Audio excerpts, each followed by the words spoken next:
Boa tarde, meus queridos alunos aí do segundo ano médio, do terceiro ano médio, do Centro Educacional Mundo Mágico. Tudo bom com vocês?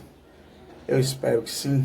Espero também que vocês estejam seguindo aí as recomendações dos pais de vocês e das autoridades em ficar em casa, né? Nesse momento de pandemia do Covid-19, é importante que todos nós estejamos em isolamento social, para que a gente possa passar o mais rápido possível desse processo aí, que de fato parou o sistema Terra, ok? Mas não podemos parar as nossas atividades educacionais. Visto isso, nós vamos aqui mandar para vocês uma mensagem, transmitir uma aula, para que vocês revisem os conceitos que nós trabalhamos aí nas últimas aulas nossas, presenciais. Citei as duas turmas, pois em ambas estou nesse momento trabalhando os conceitos que demonstram a interatividade entre os fatores climáticos e a formação vegetal. Ok? Ambas as turmas estão nessa perspectiva. E aí eu trouxe um fator em comum para as duas turmas, que é a formação vegetal e o desenvolvimento dos biomas brasileiros. Ok? Então, na aula de hoje, nós vamos entender, localizar, classificar, caracterizar os biomas brasileiros. Ok? Mas, para início de conversa, o que seria um bioma? Pessoal, existem alguns conceitos para o que seja bioma. Porém, um dos que eu mais gosto é que bioma é uma área geográfica compreendida de grandes ecossistemas. E esses ecossistemas formam uma unidade biológica. E essa unidade biológica possui uma uniformidade em suas características. Ou seja, os animais e vegetais que ali residem, eles possuem características semelhantes para estarem ali. Obviamente, por isso nós temos biomas diferentes. Vamos entender? Veja, o bioma amazônico, ele é totalmente diferente do bioma da Caatinga. Ok? As características ambientais e atmosféricas de um é totalmente diferente das características ambientais e atmosféricas do outro. Obviamente, os tipos de animais e vegetais também vão variar com essas classificações diferentes. Ok? Mas nós vamos ver eles um pouco mais, um por um, para ficar melhor compreendido nas nossas cabeças.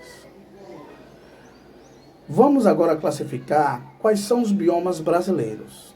Segundo o IBGE, o Instituto Brasileiro de Geografia e Estatística, nós temos 6 grandes biomas brasileiros. Alguns maiores do que outros, mas nós temos 6 grandes biomas brasileiros. Nós temos floresta amazônica, nós temos o bioma do Cerrado, nós temos o bioma da Caatinga, nós temos o bioma dos Pampas, nós temos o bioma do Pantanal e nós temos o bioma da Mata Atlântica. São esses 6 biomas, os principais biomas brasileiros. Ok? Tranquilo aí? Fazendo a localização geográfica desses biomas, nós vamos entender o seguinte. O bioma amazônico é o maior bioma brasileiro. Ele fica localizado geograficamente aonde? A porção norte, noroeste do nosso país. Ok? Lá em cima, no topo da cabeceira do nosso país. O bioma amazônico, ele se constitui com uma biodiversidade gigantesca, ok? é o bioma mais biodiverso que existe aí no planeta. O bioma amazônico, ele é composto por vegetações e tipos de animais que possuem as mesmas características para viver naquele ambiente. As condições climáticas e atmosféricas para conviver naquele ambiente, são adaptados àquele ambiente, ok? E aí nós temos ali alguns recordes mundiais. Nós temos grande biodiversidade mundial, né? Nós temos a maior bacia hidrográfica do planeta, que é a bacia do Rio Amazonas, e nós temos também a maior floresta tropical equatorial do planeta, que é a floresta amazônica. Beleza até aí? A floresta amazônica, podemos afirmar que é uma floresta que é autótrofa, ela se sustenta com os próprios nutrientes que ela mesma produz. Pois, dentro da pedologia, que é a ciência que estuda os solos, o solo da região amazônica é quimicamente pobre. Não é um solo rico em nutrientes. Professor, não é rico em nutrientes e porque tem aquela floresta gigante, exuberante, né? Em todas as suas concepções. Ora, a floresta amazônica, os vegetais que ali estão, eles caducam as próprias folhas, né? Caem, galhos, troncos. Essa matéria orgânica, ela entra em decomposição e isso vai nutrindo ali o solo onde elas estão situadas. Então ela se autossustenta, ela se autonutre ali com os seus restos de animais e vegetais também que são decompostos ali no solo da floresta amazônica. É um bioma que vem ultimamente sofrendo grandes perdas por conta do avanço agrícola e da questão das madeireiras, sobretudo as madeireiras ilegais, né? A atividade agrícola e pecuária e as atividades relacionadas às madeireiras, aí, sobretudo as madeireiras ilegais, ok? Descendo mais um pouco em direção ao sul, nós vamos ter ali o Cerrado. O Cerrado é um ecossistema fantástico. Fica localizado geograficamente ali no centro-oeste do Brasil. O Cerrado é caracterizado por ter árvores e arbustos de pequeno e médio porte, né? Folhas largas, troncos grossos, galhos tortuosos, né? Ásperos. São características peculiares do tipo de vegetação ali do Cerrado, ok? E na sua fauna nós temos ali o tatu-bola, por exemplo, que é um dos animais característicos daquela região. O cerrado brasileiro é uma espécie que nós chamamos de espécie endêmicas, é um bioma endêmico, ou seja, ele só ocorre de forma natural, com aquelas mesmas características no nosso Brasil. Outras regiões do planeta podem ter vegetações parecidas, semelhantes, como comumente o aluno e outras pessoas confundem muito a questão do cerrado com a questão das savanas africanas. A savana é um bioma diferente do cerrado brasileiro. São parecidos, mas são diferentes na sua constituição, tipo de espécies e formação vegetal. Ok? O cerrado, ele ainda é considerado um hotspot. O que é isso? Lembram da última aula que eu coloquei esse contextozinho para vocês? Significa dizer que são biomas que têm 70% ou mais que já foi devastado e, por essa razão, é um bioma que está ameaçado à extinção. É um bioma de grande biodiversidade e que tem 70% do seu território, da sua unidade territorial, que já foi devastada. Então, por essas duas características, por ter um grande potencial biológico, a biodiversidade, e por ter mais de 70% do seu território devastado, nós chamamos aí de hotspots. É uma região que devemos ter muito cuidado para preservar ainda o que resta. Ok?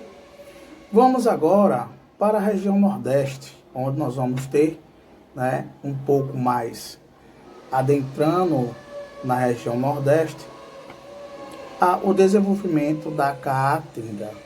A caatinga também é considerado um bioma endêmico brasileiro, ou seja, a caatinga ela também só se organiza dessa forma no território brasileiro, no Nordeste do Brasil. Não há em outras partes do mundo esse tipo de desenvolvimento de caatinga como nós temos aqui no Brasil. Então é uma espécie uma espécie endêmica, uma espécie nossa brasileira. Ok? Da mesma forma que o cerrado, a caatinga também é considerada um hotspot. Por quê? Porque também possui uma grande biodiversidade e, infelizmente, 70% de sua formação já foi também devastada, ou seja, é uma área de risco também em extinção. Então, nós temos no Brasil dois biomas considerados classificados como hotspots. Nós temos o Cerrado brasileiro e a Caatinga do Nordeste. Esses dois biomas, eles são muito ameaçados aí de extinção. O Cerrado mais ameaçado pela questão da fronteira agrícola brasileira, né? Todo aquele desenvolvimento, principalmente no plantio da soja, do trigo, e aí desmata bastante para poder fazer essas fazendas de soja e trigo, além é claro, da questão do gado, né? Da criação do gado bovino. E a caatinga, né? Além também da criação do gado, comumente ela também é devastada para a retirada de madeira, para a produção de lenha e produção também do carvão, né? O carvão vegetal, que é um crime fazer, porém ainda ocorre nesse bioma tão frágil que é a caatinga. Tranquilo até aí? Descendo aqui no nosso cronograma, nós vamos encontrar aqui o bioma da Mata Atlântica, certo? A Mata Atlântica com certeza, pessoal, pega essa dica aí, com certeza, o bioma brasileiro que historicamente, atenção, historicamente é o mais devastado do Brasil, é a Mata Atlântica. Porque nós sabemos que no período de descobrimento do nosso país, a primeira atividade econômica que ocorreu aqui foi a exploração, a retirada do pau-brasil. Pau-brasil, uma espécie característica da Mata Atlântica. Para retirar o pau-brasil, retirava-se várias outras espécies, né? E esse processo houve uma devastação. Mas não parou aí não. Com a introdução de uma nova atividade econômica, né, no Brasil, os portugueses precisavam desenvolver a economia aqui no nosso território brasileiro, foi desenvolvido o quê? A cana-de-açúcar.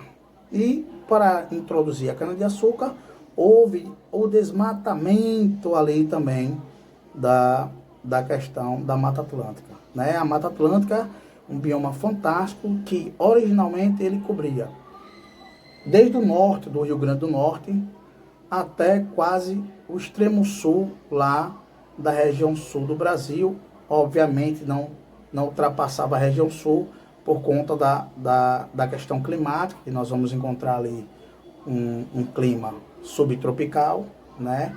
E a Mata Atlântica ela precisa de um clima tropical litorâneo, quente e úmido, ou megatérmico, porque aí vai dar essa condição de climática e ambiental para o desenvolvimento desse tipo de bioma, certo? Então, mas cobria, digamos assim, toda a costa brasileira, todo o litoral brasileiro, com exceção aí da região sul do nosso país, porque compreende outro fator da zona climática. Ok? Descendo aqui no nosso cronograma, nós vamos encontrar ali os biomas dos pampas, né? Do extremo sul do Brasil, compreendido por gramíneas, né? Vegetações rasteiras, os pampas gaúchos, por exemplo, vegetação rasteira, onde vai ser excelente para o desenvolvimento do pastoreio, do gado bovino, gado caprino, gado ovino. E aí o pastoreio vai ser uma grande oportunidade ali para essa região, com base aí no bioma dos pampas. Nós temos ainda ali uma parte mais alta, mais elevada, as araucárias, que é um tipo de pinheiro, também muito característico aí dessa região sul do clima subtropical, ok? E por fim, nós temos ali o bioma do Pantanal. O bioma do Pantanal merece uma classificação específica, porque primeiro que abriga uma grande biodiversidade, né, nesse bioma. Tanto é que ele apresenta várias características diferentes, né? A Amazônia apresenta uma característica semelhante, a Caatinga apresenta característica semelhante, o Cerrado apresenta característica semelhante. Já o Pantanal, ele apresenta características diversas. Tanto é que podemos encontrar espécies de diversos ambientes também ali. Para vocês terem uma ideia, o Pantanal é a maior bacia alagada do planeta, né? E aí nós, obviamente, entendemos que as espécies são espécies adaptadas a ambientes aquáticos. Nós chamamos de hidrófilas. Porém, não é possível encontrar também a caatinga, alguns resquícios de caatinga nessa base aí do Pantanal, porque o Pantanal ele possui períodos sazonais bem distintos. Existe um período das chuvas, das cheias, do alagamento, e aí sim as hidrófilas, né, as vegetações e os animais também adaptados à água, eles reinam, mas há um período de seca também, onde as vegetações mais secas, como a caatinga, por exemplo, ela se apresenta em uma parte dessa região aí do Pantanal, né, do nosso Brasil. Nós chamamos o mais característico é o Pantanal Mato-Grossense, né, onde nós temos essa unidade aí se desenvolvendo de uma forma maior. Ok? Pessoal, dentro das características gerais das formações dos biomas brasileiros, nós temos aí dois hotspots, que é a questão do Cerrado e a Caatinga, e nós temos outros 4 biomas importantes distribuídos no Brasil, cada um com suas características e chamando a atenção para o complexo do Pantanal. O nome já diz, complexo, porque lá é possível encontrar mais de 1, 2, 3, várias variações de sistemas de formação de biomas. Ok? É importante lembrarmos que todos esses biomas, uns mais ameaçados, outros menos ameaçados, mas todos eles são fundamentais para o equilíbrio ecológico e ambiental do nosso país e do mundo. Esses nossos, somado aos outros biomas mundiais, vai nos dar o que nós chamamos de biota, toda essa capa, toda essa característica de interação entre clima e vegetação que nós temos em todo o nosso planeta Terra. Ok? Pensar sobre os biomas é pensar como eles são importantes e aumentar mais a capacidade de preservação dos biomas para que no futuro nós tenhamos eles para oferecer às próximas gerações aí os nossos filhos e os filhos dos nossos filhos. O nome disso é o quê? Sustentabilidade, ok? É trabalhar de forma sustentável para que no futuro isso tudo continue ali exuberante, lindo, como está sendo, né? Apesar dos pesares, apesar dos desmatamentos aí, nós ainda temos partes lindas e maravilhosas de todos esses biomas. Falar em beleza, eu tenho aqui atrás de mim também um painel com espécies de plantas, aí tem tudo a ver com a nossa aula de hoje, né? Onde nós temos ali a bromélia, nós temos ali uma trepadeira, nós temos ali um pinheiro, nós temos aqui as cactáceas, uma palma ornamental, uma cabeça de frade, nós temos aqui também palma, né? E eu adoro as cactáceas, né? Tem tudo a ver com a nossa aula de hoje.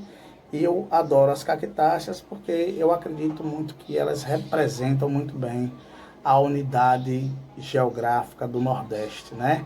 Ser nordestino é entender a caatinga, respeitar, e preservar e protegê-la acima de tudo. Ok, pessoal? Para casa fica a seguinte atividade. Vocês vão fazer, na verdade, um resumo sobre as características físicas e biológicas de cada ecossistema, de cada bioma que foi trabalhado na aula de hoje. Ok? Você vai colocar os pontos que mais lhe chamou a atenção de cada bioma. Descrever isso em um parágrafo único, ok? Em uma folha que posteriormente eu irei dar uma olhada, trabalhar com vocês em sala de aula, quando retornarmos, e vou fazer a correção.